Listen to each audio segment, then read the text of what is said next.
Hello everyone, in this video I'm going to show a step-by-step tutorial on how to add shipping address on your Bitget account. So first we're going to go to the Bitget app.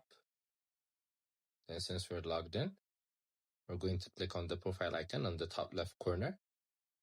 Then as you can see, we're going to click on it again. Then as you can see, there's the shipping address option. We're going to click on it. So here you're going to write your shipping address.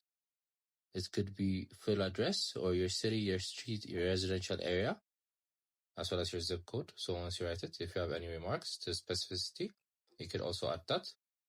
So this is how you add your shipping address. So once you do that, the next orders or the next things you do will be shipped directly to your location. So this is how you add it. I hope you guys like this video. Subscribe for more, like for more, share for more. I hope to see you again. Goodbye.